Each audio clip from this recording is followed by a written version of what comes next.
Muy bienvenidas, hermanas y hermanos de la fe de Jesús. Me da mucho gusto que nos encontremos para esta sesión de Introducción a la Teología. Hemos estado revisando algunos de los temas relevantes que tienen que ver con doctrinas, también con criterios, posturas, acerca desde la fuente de la teología, también la forma de reflexionar sobre las escrituras sagradas y los presupuestos que puede haber atrás de la elaboración de determinadas doctrinas. En esta ocasión vamos a revisar, así como lo hemos estado haciendo de manera sencilla, pero tratando de ser abarcativos en una buena medida, sobre el tema del Espíritu Santo. El estudio de hoy se llama El Espíritu crea comunión. Y este es el énfasis sobre el que vamos a enfocar, el que vamos a mirar en esta oportunidad. Cuando se habla del Espíritu de Dios, cuando se habla del Espíritu del Señor, nosotros podemos entender varias cosas. Por un lado, existe la creencia muy generalizada de que el Espíritu es una persona independiente o una personalidad diferente del Padre y del Hijo. Y entonces se ha afirmado la doctrina de la Trinidad, y con esta idea, con esta afirmación, se ha hecho un planteamiento acerca de qué es en realidad lo que creemos cuando se habla de Dios, cuando se habla de lo divino, lo sagrado. ¿Qué es esto que nosotros tenemos como convicción, como creencia en la fe? ¿Cuál es el contenido que tenemos? Y pues muchas veces llegamos a conclusiones o llegamos a ideas que el Espíritu de Dios fuese como un ser diferente, como alguien totalmente distinto. Perdón, me había equivocado en las diapositivas. Y la verdad que necesitamos entonces revisar, porque en la Iglesia nuestro entendimiento sobre el Espíritu Santo consiste en que no es una persona independiente del Padre y del Hijo, no es un ser diferente al que nosotros podamos recurrir por separado del Padre y del Hijo. Probablemente ustedes habrán escuchado entre las teologías neopentecostales, predicadores o neocarismáticos que se dirigen al Espíritu Santo, y a veces de manera muy centralizada, porque se deja de lado al Padre y al Hijo, y se han hecho afirmaciones de que ahora es el tiempo del Espíritu Santo, y entonces hay la oración al Espíritu Santo, un énfasis en las doctrinas del Espíritu Santo. Hubo una idea en el desarrollo de la teología de que la Trinidad podría interpretarse como Trinidad histórica, que en algún tiempo se manifestó el Padre, y habría sido del 1200 antes de Cristo al año 0 de nuestra era, y ese fue el tiempo del Padre, el tiempo de la revelación del Antiguo Testamento. Y luego el tiempo que seguiría del 0 al 1200 sería el tiempo del Hijo, el tiempo de Cristo Jesús. Y después del 1200 en delante vendría un tercer periodo, una tercera época que tiene que ver con el Espíritu Santo.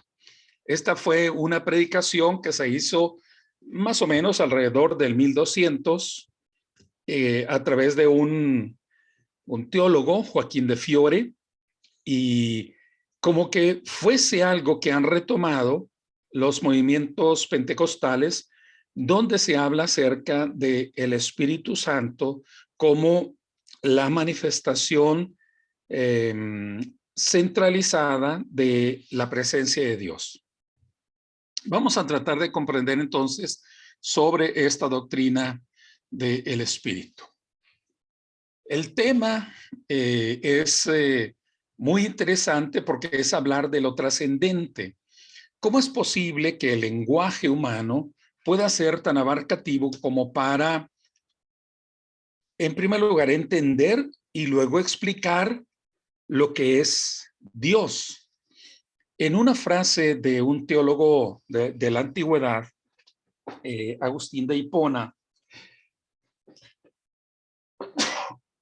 disculpen, Agustín de Hipona decía que cuando se hablaba de la Trinidad era algo bastante complicado porque era como que alguien tomase en sus manos y formase un cuenco en sus manos y tomase agua del océano y luego esa agua la llevase a alguien que no ha conocido el mar y le dijera, mira, este es el océano. Por supuesto que su descripción, su metáfora, sería muy pequeña frente a la inmensidad del océano. Entonces dice Agustín de Hipona que eso sucede muchas veces cuando hablamos de Dios, cuando hablamos de la trascendencia, de la revelación sublime de lo que es Dios. Nunca será suficiente, la mente no puede ser abarcativa, el lenguaje tampoco puede ser tan vasto como para describir y menos contener lo que es Dios. El tema del espíritu tiene estos dos elementos. Por un lado, es abrumador porque nos adentramos en el misterio divino y por otro lado, existe el reconocimiento de que el espíritu está presente en nuestras vidas, es actuante, es participativo y es enriquecedor, transformador de nuestra vida. Así que tenemos entonces la cercanía de la presencia del Espíritu y al mismo tiempo esta inmensidad de lo inabarcable, de lo hay una palabra que utilizan, inexhaurible. Esa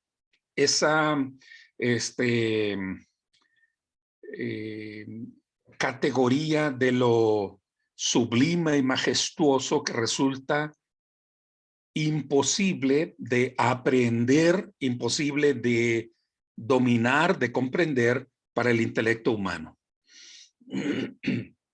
El término espíritu viene del hebreo ruach,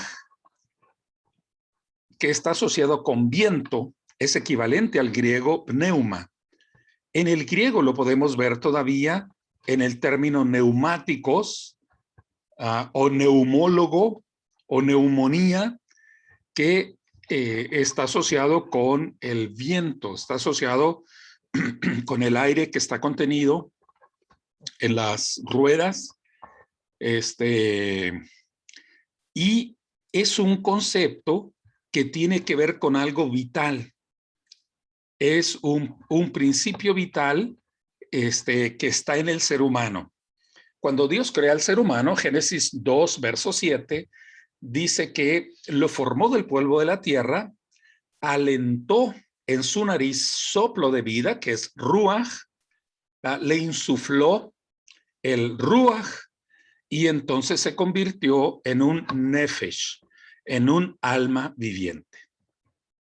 El espíritu está asociado entonces con el impulso vital. Algunas definiciones preliminares sobre lo que es el Espíritu de Dios. Estas son unas definiciones que son valiosas, relevantes y tal vez un tanto diferente de lo que hemos escuchado. El Espíritu es Dios en acción en la vida humana. O simplemente el Espíritu de Dios es Dios en acción. Y estas definiciones nos permiten ver el énfasis. Generalmente hablamos, Espíritu de Dios es el poder de Dios. Es el poder de Dios, como una virtud. Pero la virtud del poder no es tan abarcativo y no es tan completo para hablar acerca de lo que es el espíritu, porque el espíritu no es solamente una capacidad, el espíritu tiene elementos personales, pero no es una persona diferente. Sí tiene categoría personal, tiene aspectos que tienen que ver con la personalidad, pero no como una personalidad distinta, diferente del Padre, sino que en esta definición ustedes pueden notar la diferencia. Es Dios mismo, pero en un modo, en su modo de acción en la vida humana.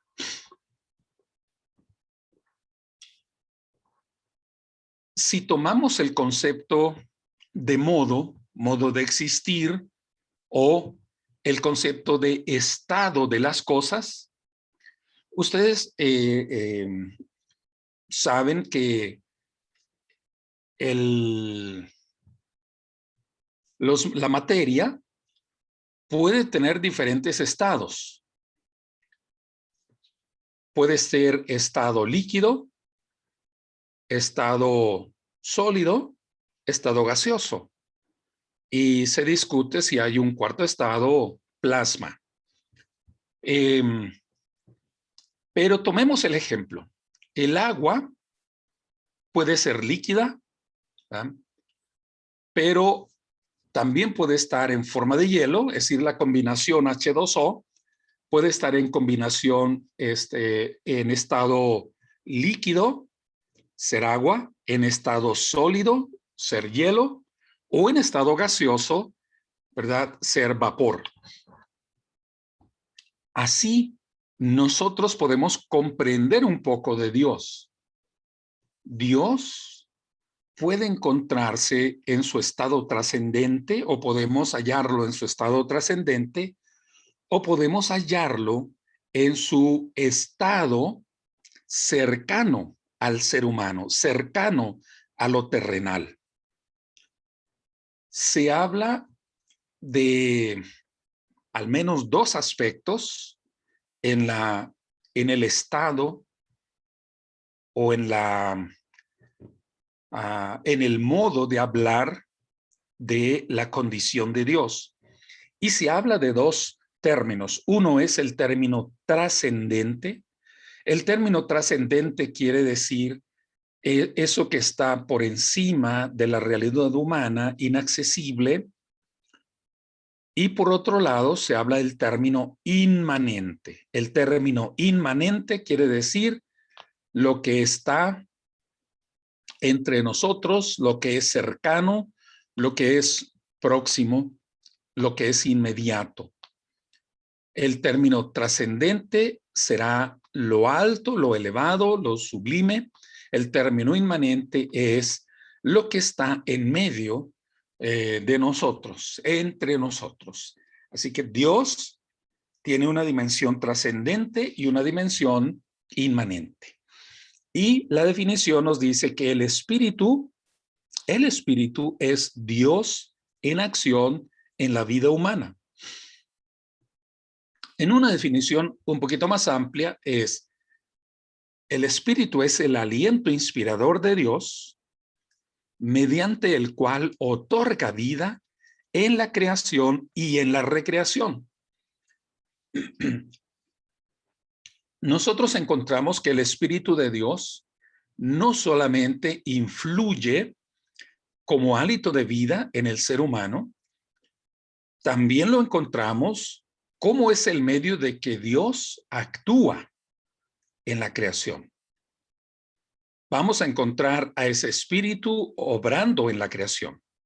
Es el medio por el cual Dios trabaja para ordenar el mundo, para trabajar, para acomodar la creación y la recreación que tiene que ver con la regeneración del ser humano. Es el Espíritu de Dios, según la visión de Ezequiel, esa visión de los huesos secos, el Espíritu de Dios lo que alienta otra vez a un ser humano, a un pueblo que se halla ya en los puros huesos, está calcinado, un pueblo que parece abandonado, pero el Espíritu de Dios viene y le da vida. El Espíritu regenera el pensamiento, el corazón, regenera las intenciones, hace una recreación y hay una nueva criatura. Todo esto será obra del Espíritu de Dios. Veamos algunos testimonios en el Antiguo. Hay conceptos que tienen que ver con una singularidad del Espíritu. El Espíritu es único y está asociado con la palabra de Dios. Está asociado con el que alguien dé un mensaje en nombre de Dios. Israel experimentó la acción del Espíritu como un poder inquietante e imprevisible. Imprevisible porque no sabías en qué momento podía actuar, no se sabe en qué momento puede intervenir en la vida corriente. La vida tiene un curso, pero el Espíritu interviene en el día cotidiano, en el día a día, en la vida cotidiana, y entonces hace una intervención extraordinaria. De este espíritu no se podía afirmar en algún momento si era bueno o malo, o si era divino o demoníaco. Y tenemos algunas manifestaciones porque el espíritu hacía entrar en un trance a la persona y el espíritu arrebataba, había una condición como de lo que llamamos los fenómenos de posesión. Había un momento en el cual la persona pierde el control de sí mismo y entra en una dimensión en donde hablará cosas que no son sus ideas, que no son sus palabras, hablará por el poder, por la intervención del Espíritu. Estos son en el Antiguo Testamento. Tenemos el equivalente en el día del Pentecostés. Tenemos el equivalente en otros textos, según nos narran los hechos, de personas que son poseídas por el Espíritu y hacen cosas extraordinarias. Pero entre las cosas extraordinarias tiene que ver con el hablar la palabra de Dios. En estos eventos se habla de cómo se experimenta el Espíritu de Dios en una forma que excluye, o sea, deja de lado todo pensamiento racional y todo el actuar normal. En los textos que vimos dice que el Espíritu de Dios entró en profetas y se desnudaron. Terminaron quitándose la ropa. Es como si enloquecieran, como si fuese un acto psicótico, porque se pierden el dominio, el control de sí mismos y hacen cosas que están fuera de su racionalidad. Hasta este punto, entonces, el espíritu se puede apoderar del ser humano según los testimonios del Antiguo Testamento. También el Espíritu es la fuente de la palabra que el hombre puede entender. No todo tiene que ver con lo misterioso. No todo tiene que ver con lo que resulta incomprensible, sino que el Espíritu de Dios también se expresa en lo que sí es entendible, pero que es una influencia que viene de Dios, ¿no? Es la propia palabra de Dios, sin que pareciera ser algo extraordinario, algo fuera de esta naturaleza. Y lo vemos en algunos aspectos. Vean, estos aspectos tienen que ver con factores comprensibles, con elementos como que no se rompe el esquema de lo cotidiano, de lo normal, como sí es en las primeras citas que yo mencionaba, aunque no las leímos, pero ahí están los pasajes para que ustedes los puedan repasar. Y en estos textos vemos cómo el Espíritu de Dios tiene que ver con el poder de la denuncia. En Miqueas, capítulo 3, del verso 5 al verso 8. Miqueas se opone a ciertos profetas, entre comillas, que están muy allegados a la clase dominante en Jerusalén. Y Miqueas dice que ellos hablan porque les han pagado, son profetas que predican según la conveniencia, pero dice, pero yo tengo el Espíritu de Dios. Y al tener el Espíritu de Dios, su palabra es una palabra verdadera, y con esa palabra verdadera, el profeta se opuso a los demás profetas, los resistió en su propia cara. Dice así el pasaje.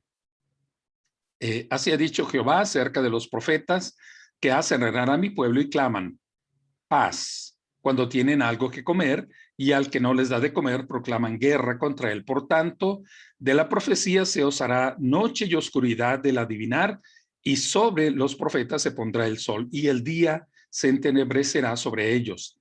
Y serán avergonzados los profetas, y se confundirán los adivinos, y ellos todos cerrarán sus labios, porque no hay respuesta de Dios. Mas yo estoy lleno del poder del Espíritu de Jehová, y de juicio y de fuerza, para denunciar a Jacob su rebelión y a Israel su pecado. El Espíritu de Dios está en el profeta, y la manifestación de esa presencia del profeta no tiene que ver con el hecho de que haya un arrebato, de que caigan al suelo, o de que empiece a correr como loco por un lado, por otro. Como algunos movimientos dicen, entró el Espíritu de Dios y entonces o bien empiezan a actuar como borrachos, o hacen la llamada vomitada santa, o se ríen como desahuciados, o como desquiciados más bien, se empiezan como búfalo, en fin, hacen algunos actos que son fuera de lo cotidiano. Pero el profeta dice que el Espíritu de Dios en él lo que le permite hacer es plantarse frente a los demás profetas, declarar la verdad, sostener y confrontar por el pecado a los pueblos. Este es un profeta. Un profeta es un profeta que denuncia. La presencia del Espíritu tiene que ver con la sabiduría. Lo vemos en José, Génesis capítulo 41, verso 38, en donde dice que el Espíritu de Dios estaba en José y lo hacía ser un hombre sabio. Un hombre sabio es aquel que sabe cómo comportarse en cada situación, cómo actuar en cada momento, en cada circunstancia. El Espíritu, ¿verdad? El Espíritu de Dios está en la mente, en la conciencia, en el corazón del hombre, y le da, ¿verdad? Le da los argumentos de cómo actuar en cada circunstancia. Y esto tiene que ver con el Espíritu de Dios. También el Espíritu de Dios está presente en la persona cuando dirige al pueblo o compone las canciones espirituales, como es el caso de David. Por el Espíritu de Dios, él tiene esta virtud, este don de ser un salmista. También por el Espíritu de Dios, él puede guiar al pueblo como un rey. Lo que quiero que notemos es, no todos los aspectos de la presencia del Espíritu están asociados con lo extraordinario. No todo está asociado con eventos sobrenaturales espectaculares. Tiene que ver con, como otros casos, bueno, creo que no lo tengo aquí, pero tiene que ver con los jueces, tiene que ver con los jueces que se levantan. El término juez, del el libro de los jueces, el término juez es un término hebreo shofetim y es una especie de libertador. Así como San Martín, así como Simón Bolívar, especies de libertadores, pero claro, con la diferencia que los libertadores, los jueces, están dentro de la historia de la salvación y corresponden a un envío directo de Dios que los levanta para liberarlos del poder de los filisteos o de los otros pueblos vecinos del Israel antiguo. Cuando miramos las historias de los jueces, dice que el Espíritu entraba en el juez, en aquel que fue llamado para ser un juez, un shofetim, un libertador, y guiaba al pueblo a la liberación. El Espíritu está o habla en ellos sin destacar apariciones especialmente extrañas. ¿Okay? No elimina el pensamiento normal del hombre, pero es algo que potencia las capacidades, corrige el pensamiento, las inclinaciones humanas y lo hace realizar un llamado. También el Espíritu está en el Mesías o siervo de Dios, según Isaías. Esto es tanto que a veces el problema del verdadero falso profeta no se podía descifrar porque no aparecía en cuanto a los eventos que podían hacer. La diferenciación entre el verdadero y el falso profeta se iba a poder medir en cuanto al cumplimiento de la palabra. Si Dios lo dijo, se habrá de cumplir. Si Dios no lo dijo, esto no sería real. Tenemos un ejemplo, el caso de Jeremías. Dentro del libro de Jeremías hay una con profetas. Y los falsos profetas muchas veces auguran lo bueno y no lo malo. En el caso de los profetas que aparecen en el trasfondo de Jeremías,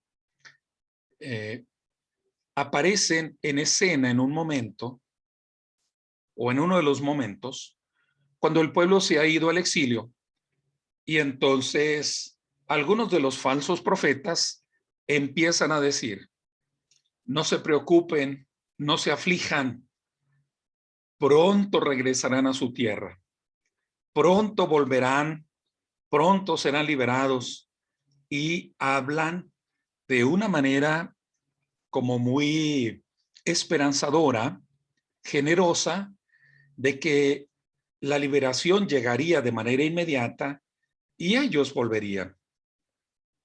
Pero el profeta Jeremías, aquí capítulo 28, capítulo 29, les dice no es verdad. No escuchen a los falsos profetas, porque en realidad ustedes tendrán que permanecer mucho tiempo en Babilonia y es mejor que piensen en lo que van a hacer, porque se van a dedicar a construir sus casas, van a plantar viñas, van ustedes a construir la ciudad y después de mucho, Dios los hará volver.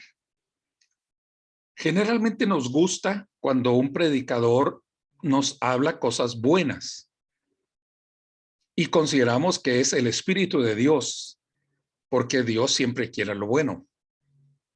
Y es desagradable cuando alguien aparece como que habrá dolor, habrá quebranto y no queremos pasar por el quebranto,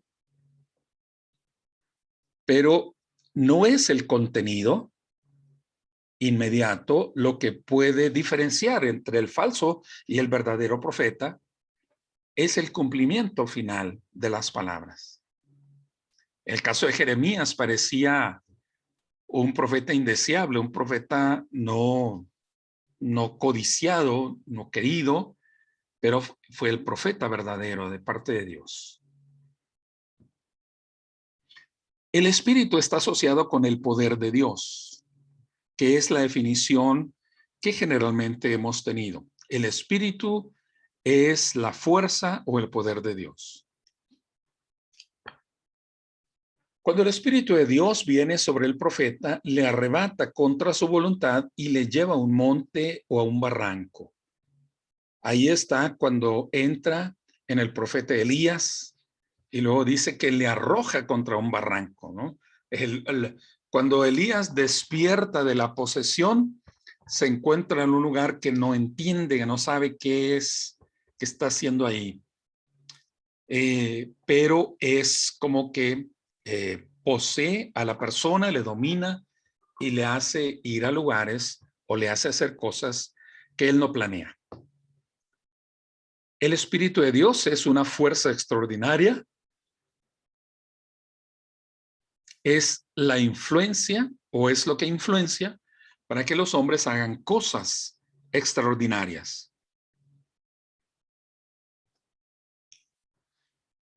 Algunas veces esta poderosa intervención es sin fenómenos extraños, o como el caso que decían de los jueces, ellos se encargan de mantener el derecho, de mantener las normas, las leyes en Israel. Un juez tocaba la trompeta y se lanzaba contra los enemigos, y como tenía el Espíritu de Dios, entonces podría hacerles frente. El espíritu, por lo regular, irrumpe de un modo inesperado o insospechado y mueve e impulsa hacia lo extraordinario. Lo que vemos es que el espíritu no fundamenta un orden permanente. Lo que hace es mover las cosas, reacomodar las cosas. Ahorita me quedé pensando si el espíritu está de esta forma en muchas mujeres que siempre están cambiando su casa, siempre reacomodan sus muebles, se reacomodan las cosas que tienen, ¿verdad? Siempre le están dando algo diferente, así como para pensar de que están en otra casa, ¿verdad? Duran un tiempo, a veces unos meses, y ya le cambiaron la cara, ya modificaron, ya los muebles no están ubicados junto a la ventana, están en otro lado, y el arreglo dentro de los objetos también es distinto. Entonces, como que nunca encuentran la manera final, ¿verdad? Siempre están pensando o siempre hay algo que se les viene a la mente cómo reacomodar. A lo mejor sí, como esta presencia del espíritu que nunca se queda en un orden permanente, está transformando, cambiando la realidad de las cosas. ¿Qué significa esto? ¿Qué significa estos aspectos del espíritu? Bueno, significa varias cosas. En primer lugar, significa que el Espíritu de Dios no es el Espíritu del hombre, o un aspecto del Espíritu del hombre. ¿Okay? No es el Espíritu del hombre. En el siglo XIX, principio del siglo XX, había una idea de que el Espíritu de Dios tenía que ver con el progreso tecnológico, con el progreso en la modernidad, con todos los nuevos descubrimientos, cuando se descubrieron muchísimas cosas. Ustedes saben que a partir de los 1800 vino un conocimiento extraordinario, se potencializó el conocimiento sobre el mundo y se crearon muchas cosas. Surgió conocimiento en ámbitos médicos, la penicilina, se tuvo un entendimiento sobre el concepto de de la radiación, de los motores internos, de combustión interna, se ha desarrollado el concepto de los vuelos, se ha avanzado en muchos ámbitos. Y entonces hubo gente que pensó que el Espíritu de Dios tenía que ver con la modernidad, con ese avance tecnológico. Pero la verdad es que hay que diferenciarlo. El Espíritu de Dios no es el Espíritu del hombre. Tampoco es un aspecto del Espíritu del hombre. Es Espíritu de Dios. Él lo provee, Él lo otorga como quiere. Hace actuar como quiere. Por este Espíritu se experimenta la actuación de Dios en medio de una situación mundana, terrena o incluso política. Esto es lo que nosotros vemos en los personajes. Vemos que el Espíritu de Dios los capacita, no para hacer obras extraterrestres, es para hacer cosas terrestres, cosas que tienen que ver con el gobierno, con la autoridad, con la liberación de los pueblos, cosas que tienen que ver con la afirmación de la verdad, el sostener la voluntad de Dios. Aquí nosotros vemos entonces que el Espíritu de Dios lo que hace es capacitar a determinadas personas sobre las funciones que tiene que hacer en este mundo, incluso en actividades que pareciera que no son relevantes. Pero es el Espíritu de Dios quien impulsa, quien potencializa a las personas a cumplir un llamado. Al que fue llamado a ser rey, lo potencializa para ser rey.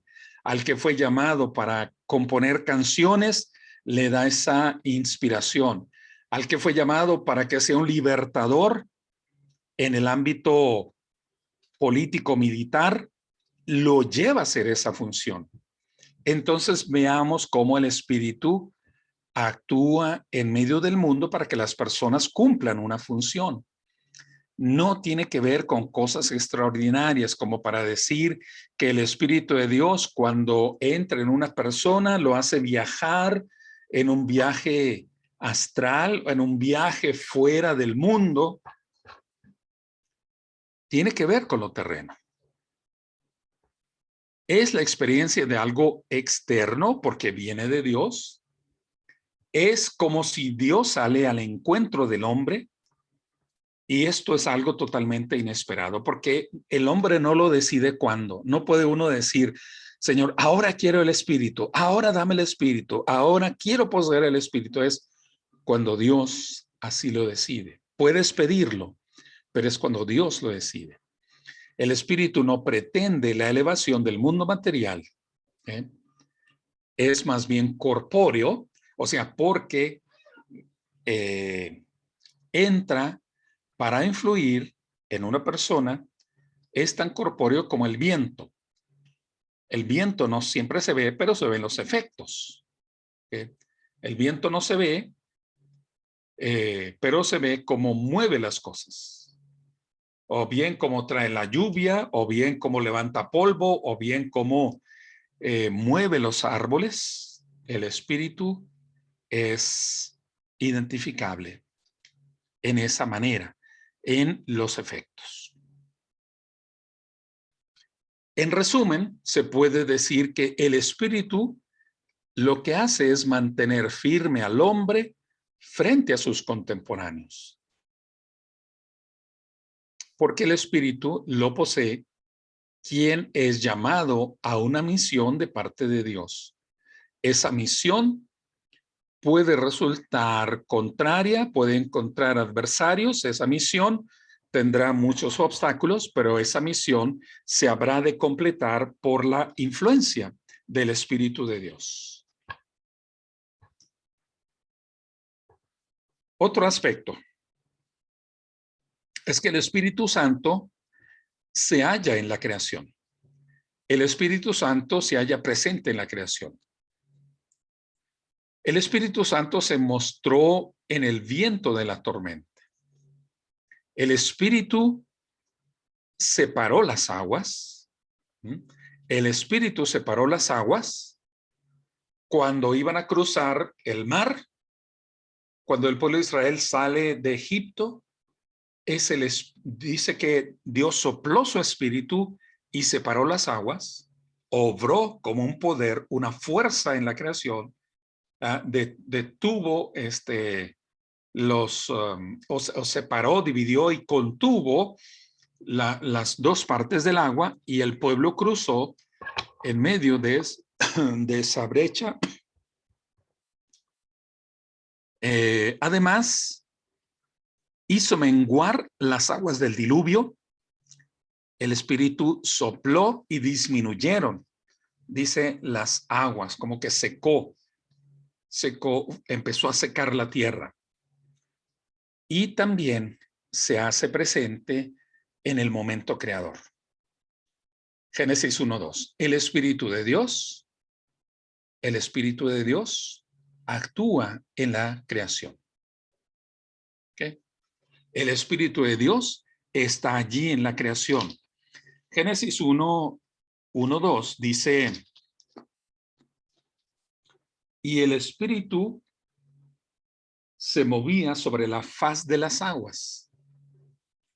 Algunos comentaristas dicen que esta expresión es una expresión que es semejante al vuelo de un ave. El término ahí sería que el Espíritu de Dios, dice, como que aleteaba, así como cuando un ave que está en tierra o está en su nido, levanta vuelo, empieza a aletear y levanta vuelo. Dice que el Espíritu de Dios así se movía sobre la faz de las aguas.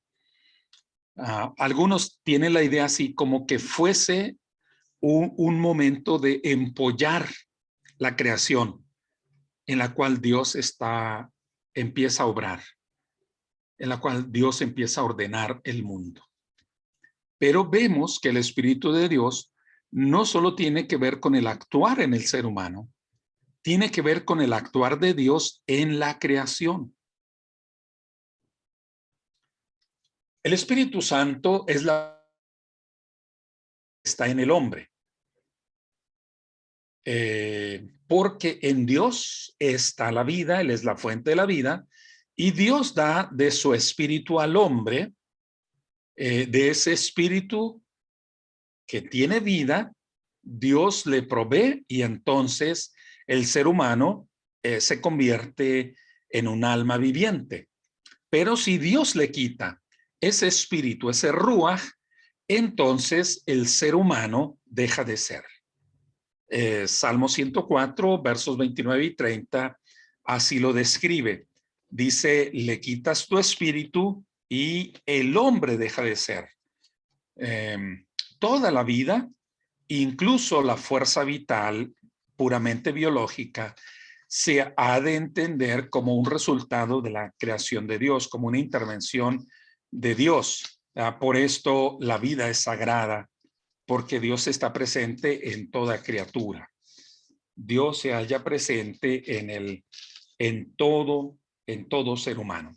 En el Salmo 104 dice: escondes tu rostro, se turban, les quitas el hálito, dejan de ser y vuelven al polvo. Envías tu espíritu, son creados y renuevas la faz de la tierra. Está asociado con la vitalidad. La vida no es una posesión del hombre, sino es propiedad de Dios, es actuación de Dios o efecto del poder de Dios, de la presencia de Dios. Toda vida es un regalo y no es nuestra propia obra. Nosotros no tenemos derechos sobre la propia vida y tampoco tenemos derechos sobre la vida de los demás. Otro aspecto de la manifestación del Espíritu Santo tiene que ver con el concepto o el área de que el Espíritu está asociado con el conocimiento. El Espíritu le da al ser humano el don de la sabiduría. Están aquí algunas de las citas. El Espíritu está en la presencia de la sabiduría. Lo vamos a mirar de manera más clara en el Nuevo Testamento, porque todo el pueblo de Dios, o sea, toda la iglesia, es una comunidad carismática, es una comunidad llena de dones. Esos dones vienen del Espíritu de Dios y entonces es el Espíritu quien capacita al creyente para que domine, o no domine, sino para que sea un instrumento, sea un recipiente de los dones del Espíritu y con esos dones lleve a cabo una misión. El Espíritu da el conocimiento de Dios o del camino determinado. Lo primero que hace entender entonces es la voluntad de Dios. ¿Qué es lo que Dios quiere? ¿Qué es lo que Dios pretende para el ser humano, para el pueblo? En el Antiguo Testamento el Espíritu estará en ciertas personas. No se hace mención de que esté en todas las personas. Estará en los sacerdotes, en los reyes, en los profetas, estará en los que hacen un encargo de parte de Dios, pero no se dice que esté en todo el pueblo. Pero aparece como una promesa en Joel. Dice que toda carne, toda persona recibirá el Espíritu de Dios. Y entonces habrá manifestaciones de ese Espíritu. El Espíritu está asociado con la descripción de una plenitud futura. El Espíritu es el creador de un mundo nuevo. Hay un mundo inaccesible al hombre en el que impera el Espíritu Santo. El Espíritu tiene posibilidades de actuación distintas a las que nosotros podemos concebir. El Espíritu es la posibilidad, es el instrumento por el cual la persona mira el futuro, recibe una descripción del futuro, sabe o entiende lo que habrá de venir. En el futuro, los profetas observan el juicio de Dios contra los enemigos de Israel, pero también puede venir contra Israel mismo. En estos pasajes se nos describe acerca de los profetas alentados por el Espíritu de Dios y cómo hablan acerca de un juicio contra los adversarios del pueblo, pero también en contra del mismo pueblo. Así que el Espíritu puede hacer que la tierra se convierta en un vergel también. Como es su influir en la creación, ese Espíritu hará que la tierra se convierta en algo, en un huerto habitable, en un vergel. El Espíritu crea un hombre nuevo. En Ezequiel se habla de las manifestaciones de Dios, en la gloria de Dios, en la transformación del ser humano. un ser humano derrotado, un ser humano que ha sido apabullado por la opresión, por causa de su propio pecado, pero el Espíritu de Dios trae esta regeneración y el ser humano tiene una conversión y logra reconocer a Dios. ¿Qué significa estos aspectos? Ya vimos un primer punto que tiene que ver con el hecho que el Espíritu de Dios planta a la persona frente a su mundo. Aquí hay un segundo aspecto. Solo allí donde el hombre se abre al juicio de Dios y permite que se le otorgue un nuevo corazón y un nuevo espíritu, Dios puede construir un mundo nuevo de justicia y de paz. Solo donde el creyente se deja guiar por el Espíritu de Dios, entonces Dios conformará un mundo nuevo, nuevas relaciones, nuevo ambiente, nueva condición entre las personas, todo como efecto del Espíritu de Dios. Esto se habrá de dar en promesa en la iglesia. Otro aspecto u otras de las verdades que podemos entender es que Dios está más allá de nuestro control. Dios está más allá de nuestro control. Él es el Espíritu. Dios es el Espíritu. Así con el Espíritu se quiere decir que Dios se hace presente y operante en la tierra, entonces toda la actuación de Jesús no es otra cosa que la vida del Espíritu de Dios. Es Dios visible, Dios mostrándose, Dios actuando en el contexto humano. Podemos nosotros afirmar claramente que Dios está más allá de nuestro control. Nosotros, los seres humanos, no podemos tener el dominio. Nunca podrá ser así. Una persona que tenga el don de sanidad nunca podrá poseer ese don a su libre albedrío. Nunca podrá poseerlo a su discreción y utilizarlo como se le dé la gana. Es como el Espíritu decide, como el Espíritu quiere actuar. Si Dios quiere, se hace. Si Dios quiere, no se hace. Por esto, a mí me parece un atrevimiento cuando un creyente dice, yo decreto, yo declaro, porque entonces se toma un lugar que no le pertenece.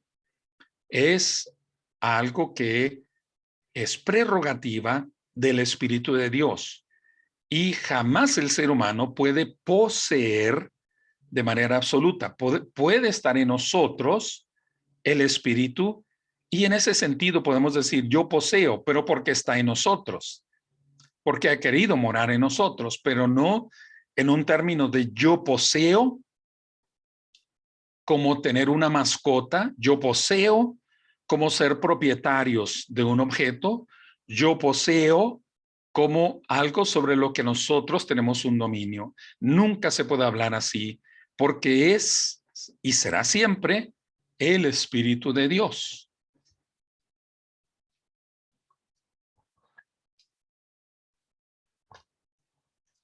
El hecho de que Jesús no hable del Espíritu, si ustedes revisan los evangelios, él no habla tan abundantemente del Espíritu. Esto no significa que él no sabía sobre lo que iba a hacer el Espíritu. Hoy, algunos predicadores carismáticos hablan tantas cosas sobre el Espíritu, pero cosas especulativas, como si supieran mucho más que Jesús sobre el Espíritu.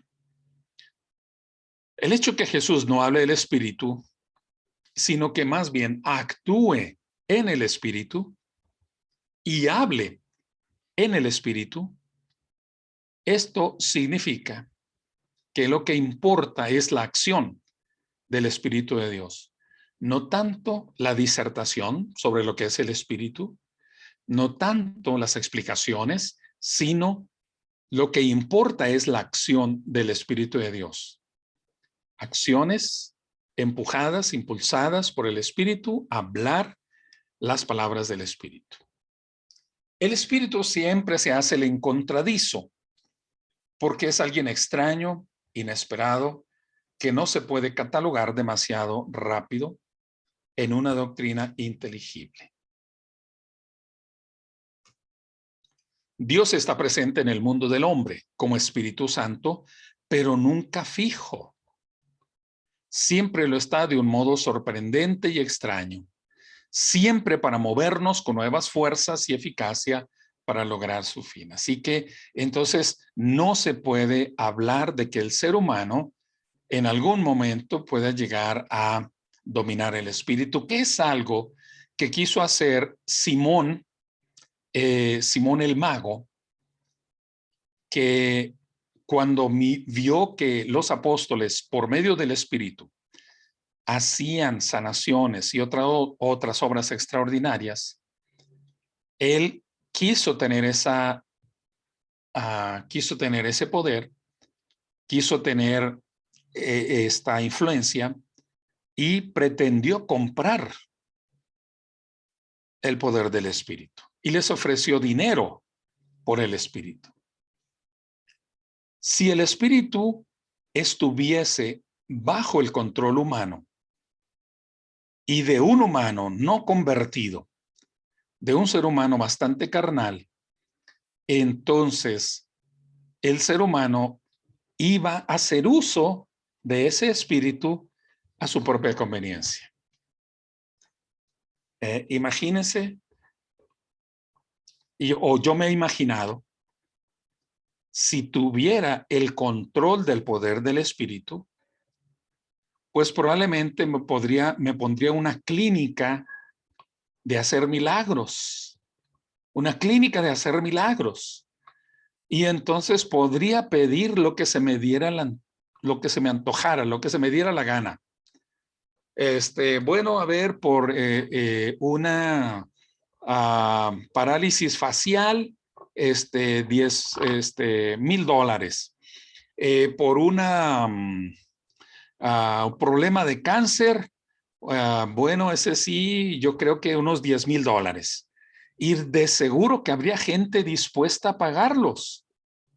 Si hoy encontramos gente dispuesta a pagarle a los brujos, dispuesta a pagarle a los hechiceros, a estos especuladores y oportunistas que dicen que traen sanidad, y hay gente que les paga un dineral para que les hagan un trabajito, esto sería algo terrible, terrible. Esto estaría fuera de control, sería un caos. A lo mejor tendría el poder de poncharle la llanta al que me rebasó y no me gustó cómo me rebasó, me sobrepasó en el camino, y yo tengo el poder de poncharle la llanta o pincharle la rueda, ya no me acuerdo cómo se dice en Sudamérica. Yo tengo el poder de reventarle la goma y que obligarlo a que se salga del camino y demás. Sería un poder demoníaco, ¿verdad? Un poder maligno si alguien tuviese ese control. Pero el Espíritu de Dios siempre será el Espíritu de Dios. Bueno, hay algunos aspectos más de mirar en el Nuevo Testamento. Muy brevemente, vemos lo siguiente. Jesús no dio fórmulas precisas que valgan siempre. No dio fórmulas precisas como para poseer, para apropiarse del Espíritu. Él lo que mostró fue que el Dios vivo, cuando quiere, actúa y transforma las cosas, hace nuevas las cosas. Así exige lo que hay que hacer cada momento. Nunca está Dios de una manera definitiva en y para sí. ¿Qué es esto de estar en y para sí? Estar en una persona y para la persona. Nunca está en una persona, en una institución, en la institución y para la persona. Nunca está en y para sí, sino solo en la medida en que se hace realidad en nosotros, ¿verdad? Está en nosotros en la medida en que se hace realidad. En la medida que nos mueve, que nos determina, que nos alegra, que nos hace libres, que nos impulsa a hablar y actuar. Ahí está presente el Espíritu. No puedo decir, es que yo tengo el Espíritu de Dios y yo ya no necesito trabajar como cristiano, no necesito hablar, no necesito compartir la buena nueva, yo ya tengo el Espíritu Santo y entonces yo me puedo estar en mi hamaca paraguaya disfrutando de la vida sin hacer nada absolutamente. Ya no tengo disciplinas espirituales, ni soy parte de la vida de la iglesia, ni comparto la buena noticia, porque ya poseo el Espíritu. Y eso es una falsedad. El Espíritu está realmente cuando te mueves, porque el Espíritu es vida, es impulso, es viento que te empuja a hacer. El viento no lo tienes quieto. El viento empuja. El viento, ¿verdad?, desplaza. Así que el Espíritu nos mueve, nos determina y tiene una transformación en nuestras emociones. Nos alegra, nos hace libres, nos impulsa a hablar y actuar. La mejor manera de enseñar algo sobre el Espíritu Santo es no hablar mucho sobre él, sino contar con él y dejar que aflore en la vida. Porque los debates contemporáneos son, nosotros sí tenemos el Espíritu Santo, sí lo tenemos. ¿En qué se hace evidente que sí tenemos el Espíritu? Bueno, nosotros tenemos la risa santa. Nosotros tenemos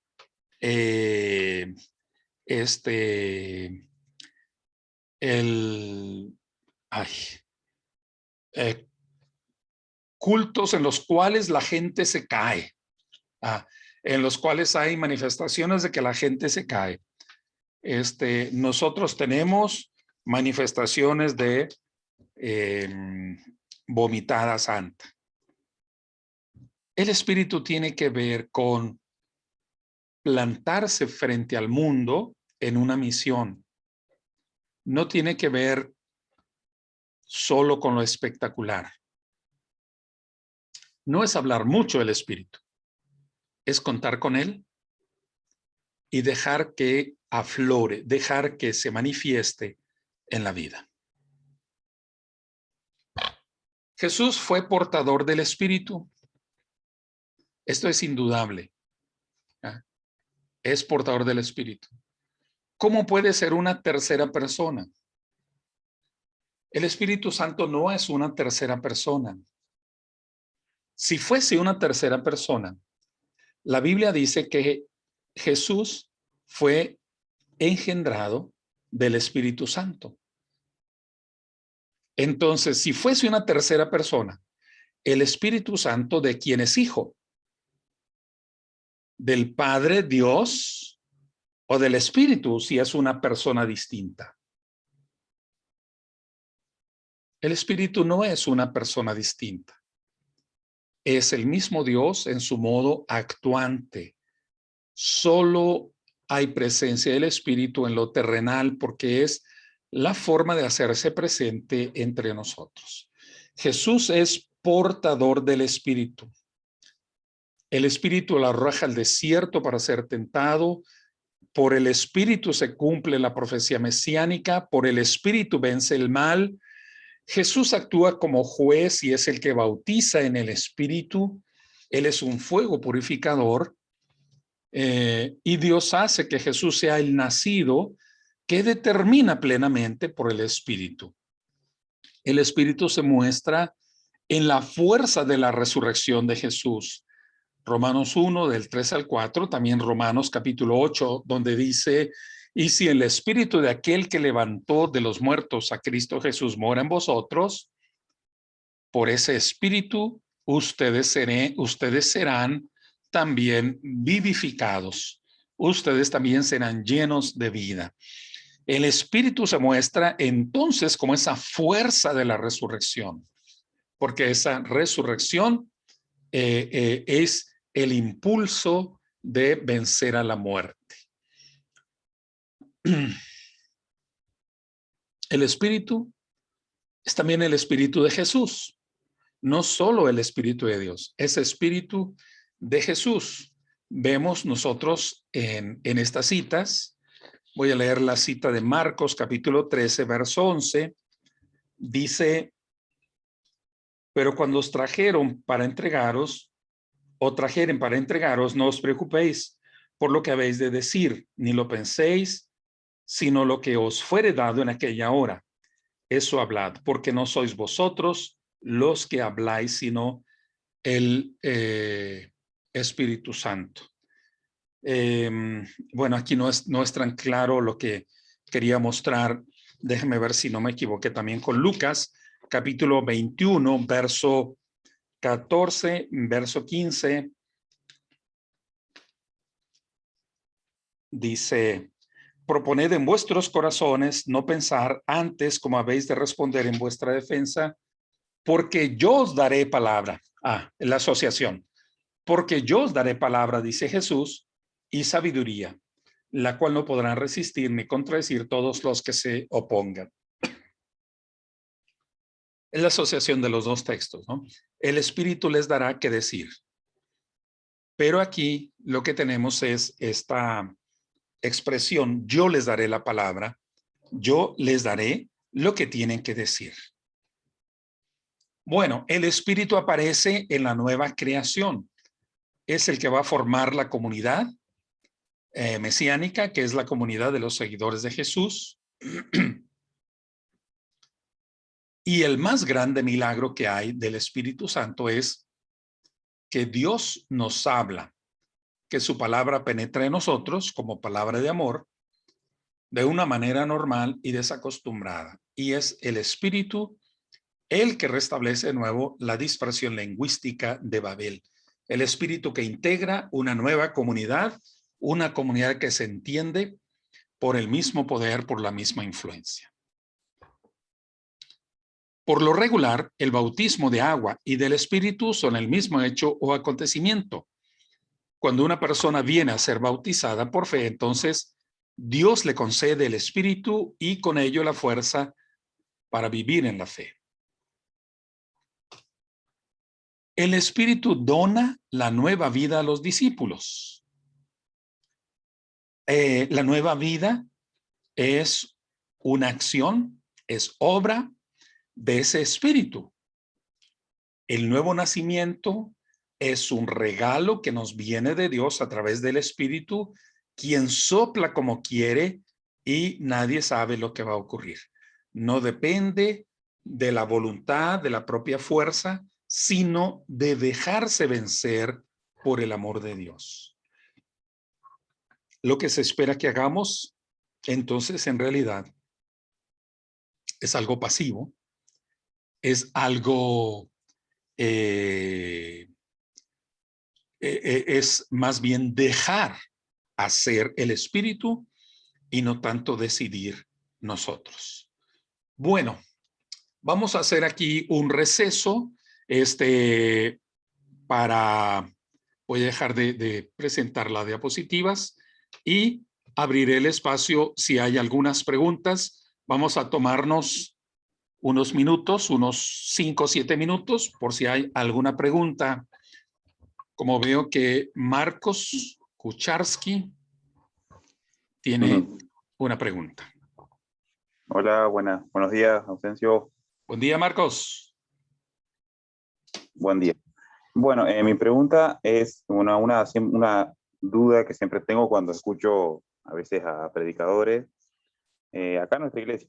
Y bueno, siempre me genera como un poquito de ruido cuando se habla acerca bueno, del comportamiento del cristiano, de cómo es, de las cosas que tenemos que hacer, bueno, de cumplir los mandamientos, de cuando se habla del fruto del espíritu, de ser amable, entonces como que el sentido el sentido de la propuesta del predicador siempre es, bueno, que tenemos que ser así, tenemos que ser amables, tenemos que, eh, como que tenemos que, no sé si me va a salir explicarlo, pero como que para llegar a ser cristiano, como que tenemos que hacer esas cosas, ¿viste? Como que tenemos que ser amables, porque hay que ser amables, porque Dios manda por esto, porque tenemos que hacer lo otro, y a mí se me hace que no es así, no sé por qué. Eh, no sé si no lo estoy entendiendo, o es así, y bueno, o no sé si me expliqué, Ausencio, no sé si me Mm, puedo entender. a ver si entiendo lo que estás tratando de decir. ¿Eh? A ver si es esto. Tú Ajá, dices que no es tanto que uno haga de su propia voluntad, de su propia fuerza, estas obras buenas o este carácter bueno, claro, que no depende de nosotros. Y eso es cierto. No soy yo quien me cambio a mí mismo. No soy yo porque no es algo que yo pueda hacerlo por mí mismo. Lo que en realidad entendemos es que es el Espíritu quien lo hace en nosotros. Yo no me puedo cambiar, el Espíritu me cambia. Entonces, en el fondo, la doctrina la debemos comprender así. Debemos dejarnos que el Espíritu nos haga amables, que el Espíritu nos haga buenos, que el Espíritu nos haga pacientes. En el fondo es eso, ¿verdad? Porque ujú, yo de mi voluntad humana, yo no quiero ser paciente con toda la gente o con la gente. Yo no quiero ser bondadoso y pasar a segundo término o al último lugar. De mí no quiero hacerlo. Pero si el Espíritu está en mí, entonces el Espíritu lo va a ir modificando, el Espíritu lo va a actuar en mí, lo va a lograr en mí. Entonces, más bien, lo que debemos ser nosotros es eh, eh, ser dóciles a la voluntad del Espíritu, dóciles a la actuación del Espíritu. Eso es lo que deberíamos de ser. claro, ajá. A veces trabajando, estando al lado de otros, digamos, compañeros cristianos, a veces uno nota, por ejemplo, uno quiere hacer una gran cosa, alguna tarea de ayudar a alguien, o algún ministerio, cualquier ministerio, y a veces uno nota en otros, y a veces pasa en uno también, como que, ay, como que tengo que hacer esto porque, bueno, porque yo sé que la Biblia lo dice, pero es como que, ay, lo tengo que hacer y bueno, lo hace, y se hace, y la persona lo hace y bueno, pero uno nota como cierta actitud de que bueno, si no hubiera que hacerlo, mejor, pero bueno, lo hago y ahí estoy. Entonces yo digo, cuando es la obra del Espíritu o cuando es como que se confunde un poco esa parte y uno puede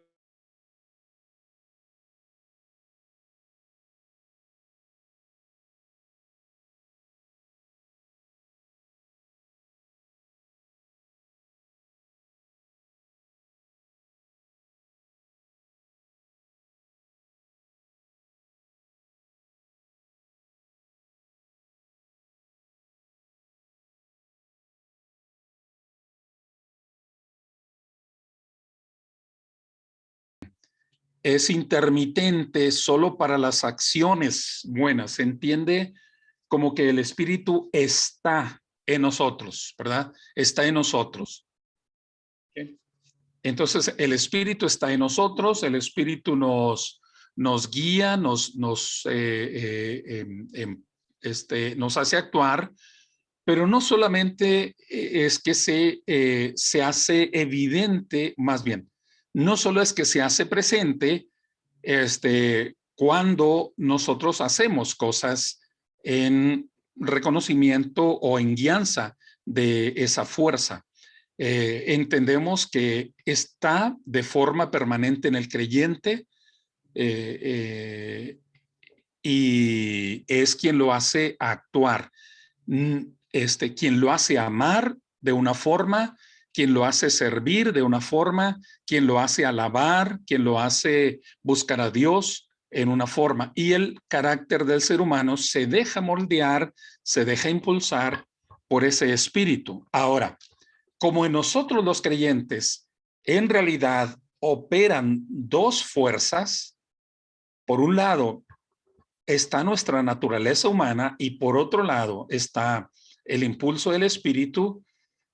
Nosotros vemos que muchas veces sentimos esa contradicción, como lo dice Pablo en Romanos 7, sentimos esa contradicción de el deber de actuar conforme a la voluntad de Dios, pero por otro lado, como nos nace hacerlo en la naturaleza humana, como tenemos el impulso de hacerlo en la condición humana. Entonces está esa ambigüedad. Y el ser humano, o el creyente, lo que debería hacer es dejarse guiar por el Espíritu de Dios.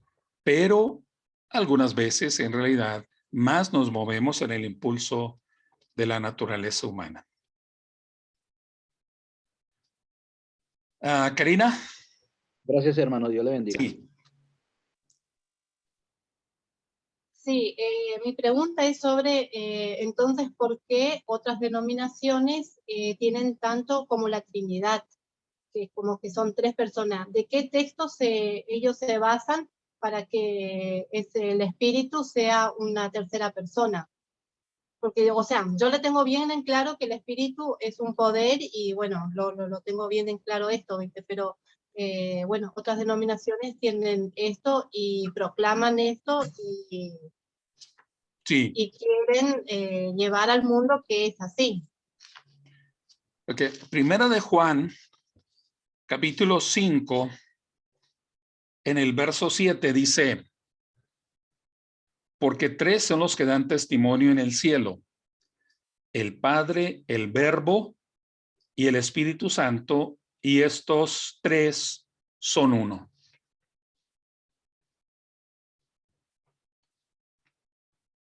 Lo único que resulta es que este texto no es original.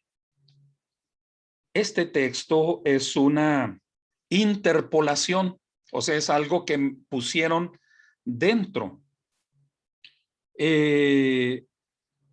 No se sabe exactamente en qué tiempo haya sido, pero probablemente venga del siglo IV de la era cristiana. No es un pasaje original, no es del documento de Primera de Juan original, es un pasaje que vino después, cuando ya tenían elaborada la doctrina de la Trinidad. Y eso está demostrado porque ustedes verán versiones como la versión Dios habla hoy, que ya no menciona ese texto. Lo pone abajo como una nota de pie de página, pero no está puesto ya en, en la lectura corrida de 1 de Juan 5. Entonces hay esa modificación por ese reconocimiento de que es un texto espurio, es un pasaje alterado que fue insertado cuando ya se tenía esa doctrina de la Trinidad, esa idea de que el Padre, el Hijo y el Espíritu Santo son tres personas en uno solo. Hicieron una fórmula antigua, los teólogos en el siglo III, siglo IV, que decía tres sustancias, una sola esencia. Como diciendo tres modos, una sola persona. Pero esa fórmula ya ha sido bastante cuestionada, incluso en estos últimos años, es cuestionada por teólogos que son de iglesias trinitarias. Hay un teólogo que era católico porque ya falleció, Hans Kung, y un teólogo reformado como Jürgen Moltmann, que tienen unos planteamientos sobre eso. Dice que En realidad, ese concepto de Trinidad fue un dogma que se hizo para tratar de hacer comprensible la doctrina cristiana al mundo helénico, al mundo que hablaba griego, al mundo que tenía una filosofía griega, pero que en realidad eso no encaja en los términos bíblicos. Pablo dice que no tenemos más que un Dios y un Señor Jesucristo, ¿verdad? Y no hace mención de una tercera persona en la divinidad, porque nosotros podemos ver que el Espíritu Santo no está en el lenguaje de la trascendencia. Si ustedes revisan, nunca hay una tercera silla en el cielo. No hay una tercera silla. El Padre y el Hijo. ¿Por qué no está la tercera silla? Porque el Espíritu Santo no es una tercera persona. Es el ser personal de Dios y del Hijo. Es el ser, ¿verdad? O es la manifestación del Padre y del Hijo entre nosotros en este mundo, ¿verdad? Es su modo actuante. ¿Okay? Entonces, ese es uno de los pasajes en los cuales se han basado, pero vino de una elaboración filosófica sobre cómo es el interior de la divinidad. De momento esa sería la respuesta. Clelia. Bueno, para todos. La verdad que el tema del Espíritu Santo es súper importante, porque cuando nos preguntan a nosotros qué es el Espíritu Santo, para nosotros es como que nos quedamos pensando qué es en realidad el Espíritu Santo y qué pasajes bíblicos usar para poder fundamentar lo que nosotros creemos. Y cuando habla sobre que el Espíritu Santo no es una persona, y cuando usted dijo que no es una tercera persona, cuando dice que el Señor Jesús fue engendrado, y cuando usted dice, ¿y el Espíritu Santo quién lo engendró? Y la verdad es que tiene razón, y es un buen fundamento para poder fundamentar en lo que nosotros realmente creemos. Así que me pareció fantástica esa respuesta que podemos llegar a dar en algún momento si nos llegan a preguntar. Ok. Bueno, pero yo lo que comentaba fue ¿de quién es engendrado el Hijo? Si del Espíritu o del Padre, ¿verdad? Porque se dice Jesús es el Hijo de Dios. Bueno, pero si es otra persona el Espíritu y dice que el Espíritu engendró, ¿verdad? Ok, muy bien. Finalmente, Bere, y luego hacemos un receso. Hola a todos, buen día, paz. Buen día, paz. Pastor, una pregunta. Yo hasta la anoté mientras estaba escuchando la clase y tomando algunas notas porque por ahí se me vaya a olvidar. Entiendo que cuando uno se bautiza, como usted comentaba, uno recibe el Espíritu Santo por parte de Dios. Pero, por ejemplo, me he encontrado con algunos hermanos de nuestra denominación misma que cuando uno ora pidiéndole a Dios que derrame de su Espíritu Santo en nosotros o para alguna situación en particular, ya sea pedirle sabiduría, discernimiento, qué sé yo, muchos creen que está mal pedir que el Espíritu Santo nos lo vuelva a dar Dios, porque se supone que ya nos lo dio aquella vez cuando bajamos a las aguas del bautismo. ¿Es correcto ese pensamiento o está bien que uno en sus oraciones de todos los días uno pueda pedir de su Espíritu Santo, de la llenura de su Espíritu Santo? Esa sería una pregunta. Okay. La otra sería si es correcto, por ejemplo, cantarle al Espíritu Santo, orar al Espíritu Santo. Ve que hay canciones por ahí que luego hacen alusión al Espíritu Santo, como dándole alabanza. Esa sería la segunda. Muy bien. La segunda pregunta, pienso que no es muy ortodoxo cantarle al Espíritu Santo como una tercera persona, como independiente de Dios. Entonces, sí, hay cantos de esos cantos al Espíritu, pues aquí en México los hemos modificado, por lo menos en la letra del librillo están modificadas. Aunque la iglesia o muchas personas cantan como es el original, porque pues es trinitario. Tampoco creería que es un grave pecado, y lo importante es que nosotros entendamos que no es un Dios aparte, no es una persona aparte, es Dios mismo, ¿verdad? Es la persona de Dios obrando, pero no es bíblico, y esto es algo que nosotros tenemos en la liturgia.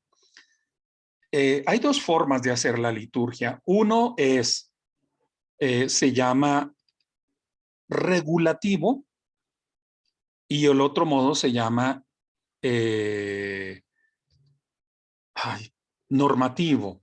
En este rato confirmo, a ver, las dos palabras. Uno se llama regulativo y es, en la liturgia solo hacemos lo que dice la Biblia.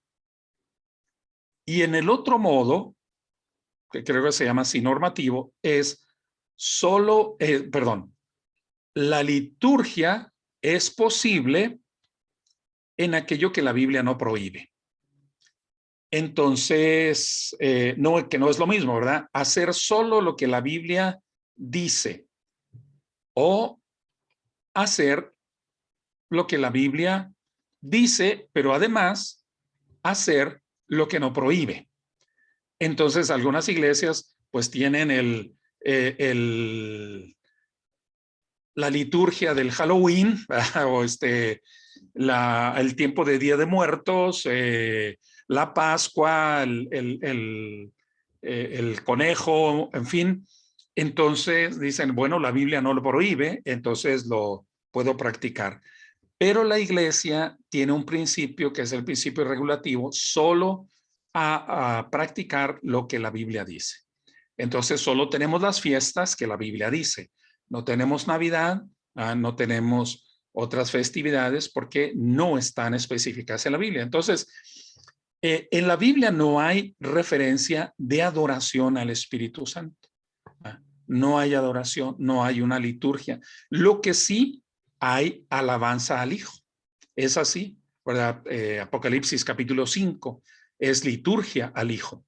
Entonces, yo creería que no es tan ortodoxo el cantarle o el orarle al Espíritu Santo.